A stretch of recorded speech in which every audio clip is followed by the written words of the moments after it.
Coming up on Destructoid, BioShock Infinite's DLC is sending us back to Rapture. Fez 2 is canceled, and it's all your fault, Internet. And Microsoft is opening the doors to self-publishing on the 360 as well as on the One. All that and more right now on Destructoid.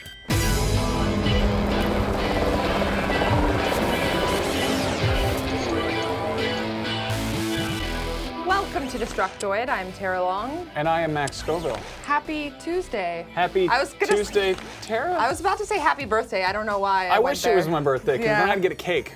Well, your birthday is coming up in a few months. No, it's not. It's in 4 months. like November. Yeah, close enough. It's a long way away. Than mine.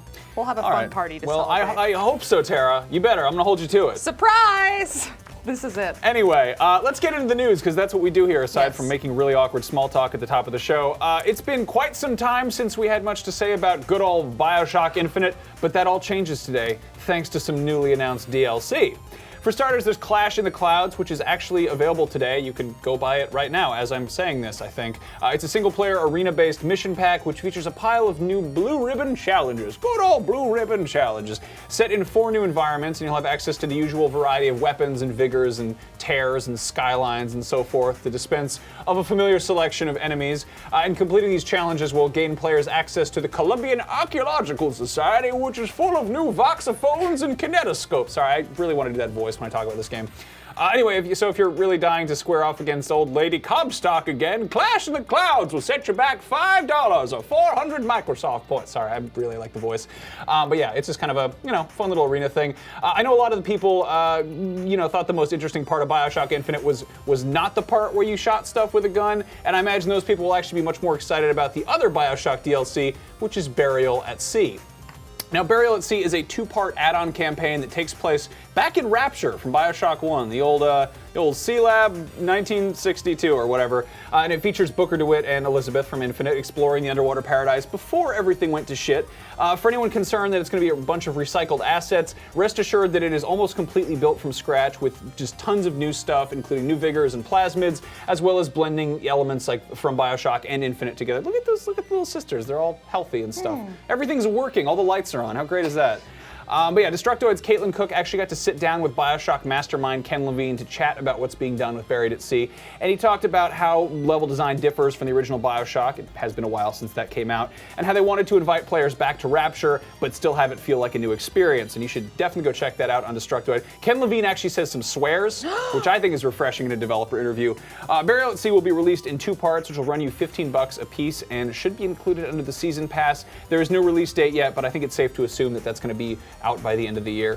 God, that looks so good. I'm into it. I'm actually really excited that they're going back to Rapture. Yeah, that's cool. More so than if they were going somewhere else. Watch that trailer, and that's just a shameless like lifting from the Sin City opening scene with Josh Hartnett lighting that girl's cigarette.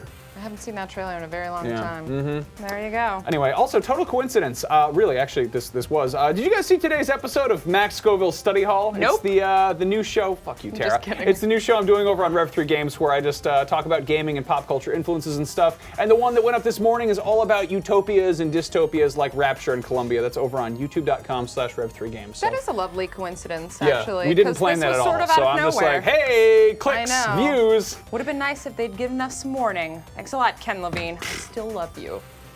So in slightly more controversial news, Phil Fish, the outspoken indie developer responsible for Fez, announced via Twitter this week that he was canceling Fez 2 out of a burgeoning desire to leave the gaming industry. Boy, do I know that feeling. This all erupted after Marcus Beer, or Annoyed Gamer as he's known on his game trailer show, called Phil, along with Braid developer John Blow, fucking hipsters for refusing to comment on the rumors that Microsoft was going to allow indies to self-publish on Xbox Live. Fish fired back at Beer on Twitter, igniting a chain of back-and-forth insults, eventually culminating in the cancellation of Fez 2. He later explained that he wasn't snubbing journalists when he didn't comment on the news story. He was simply waiting for the actual news to come out. While his decision to cancel the game may have been sudden, Fish doesn't seem eager to renounce that decision anytime soon. It was already posted on the official Polytron blog, and Fish tweeted later that day saying, "To be clear, I'm not canceling Fez 2 because some boorish fuck said something stupid. I'm doing it to get out of games, and I'm getting out of games because I choose not to put up with this abuse anymore." Wow. So I don't care what side of the fence you're on when it concerns Phil Fish. It seems like there's two extremely polar opposites. But if you can objectively watch that episode of Invisible Walls and not think that what Annoyed Gamer said was completely and utterly inappropriate, then congratulations, you have the maturity of a teenage boy, which I can only assume is what's keeping that show afloat. And this one probably. Pew, pew, pew. But I digress. Phil Fish may be a hot-headed person, but that usually stems from passion. He is a creator above all else. He's not a news commentator, and he's not a spokesperson for the industry, no matter how much you want him to be. As for the cancellation of Fez 2, I cannot say that that was the best possible outcome, but I certainly don't blame Fish for wanting to abscond an industry that treats its developers like they owe something to everyone. And that's probably good advice that we can all take. Yeah. I think we forget that sometimes, that they don't really owe us much.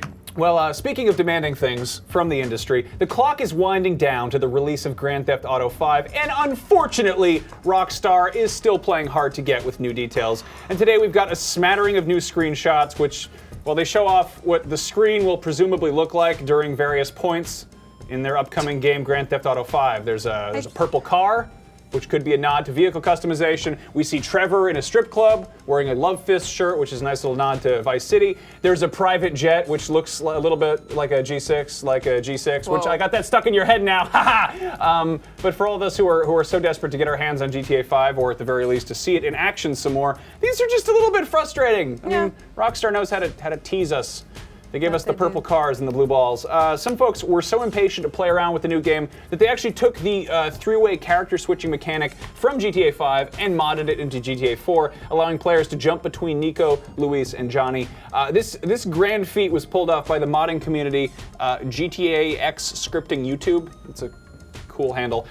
These are the same guys who are behind the Iron Man and Hulk mods that have been making the rounds recently. They definitely are getting some mileage out of GTA 4. Yeah. That game came out 5 years ago. But yes, dear YouTube commenters, I know that you wish there was a PC version of 5, and that's probably at least 8 months away. But hey, in the meantime, at least you've got these amazing mods to play with. I like the one where the horse drives in the car. Have you seen that? I showed you that, right, Tara? I don't think you have. Really? There's all these weird mods for GTA 4 where it's just animals and cars. It's the best thing in the world because they're still mapped to the skeleton of a human, so it doesn't make any sense. Anyway, the good news is that we are going to see a big reveal of GTA 5 online really soon, and based on the teensy glimpse we got at the tail end of that gameplay reveal trailer, it looks pretty insane. And again, I always find it weird when developers release, or publishers I guess, release screenshots long after they've already released gameplay footage, because it's like, it's not cutting it anymore, guys. We want to see the footage. We want to see the real dirty stuff. So last week I talked about Microsoft's sudden decision to start allowing indies to self-publish on the Xbox Live. I also mentioned it earlier. It turns out that is not just the Xbox One that it applies to. It's also the 360, and it's going to start next month. The announcement, which Microsoft has not officially confirmed yet, comes by way of a newsletter sent out from Farsight Studios, the developer of the pinball arcade that was once on XBLA but later taken down after its publisher went belly up. The newsletter reads, quote, Microsoft has just announced that indie developers, like Farsight, can now self-publish on Xbox Live Arcade instead of being required to find publishers for their games. This means we can bring the pinball arcade back to the 360 ourselves, and it also opens the door to an Xbox One version of the pinball arcade in the future. Thank God. Next-gen pinball. The future is here. Xbox One, that's it. My decision is made. More details are supposed to be revealed at Gamescom this year, but Farsight says the service should be up and running by August. Hopefully we'll get a little bit more confirmation on that soon, even if we don't get details. We do have details, or at least we will have soon. No, we already have them actually. Maybe there's more coming. But we finally know how matchmaking is going to work with the new Xbox. Smart Match, which is what they first introduced at their press conference back in May, pairs users together based on a number of criteria, including age, language, skill, specific gameplay style, and reputation, which they said that they will explain a little more on in a blog post tomorrow. I'm guessing I don't know if that's like an in-game thing or if it has to do with like your gamer score or something. I don't know. I would assume it's in-game, but who really knows? Snap mode is also going to come into play here, allowing you to multitask while the game is finding matches for you, which is pretty cool. So you can watch TV or browse Reddit or even play another game while your match is loading. Because kids don't have enough trouble paying attention to things. That's what I'm thinking. I don't play a lot of multiplayer games, but how long does it take to find a match? It can't be more than like 5 minutes So at most. while you're waiting for your Call of Duty match to load up, you can actually go onto Twitter and tell the guy who makes the game that you're playing to kill himself and that his wife is ugly. So Yes, there you go. there you go. The future is here. Internet Solutions is going to be the name of our new idea company. We got I it. hope that in the place where they sort by language, I hope that they have like cyberbullying hate speech as one of the languages. Extremely offensive One is of the my menu language options. of choice. Yeah. Yeah.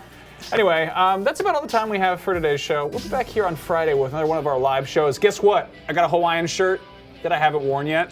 Wow. It's a surprise. It's a brand new Hawaiian shirt. It's going to be the world premiere right here, 3:30 p.m. Pacific time, right here on youtube.com/Dtoid. In the meantime, go follow us on Twitter. She's Tara Longest. I'm Max Scoville. The show is Dtoid Show. Have a great week. We'll see you back here on Friday with my new shirt. Be nice.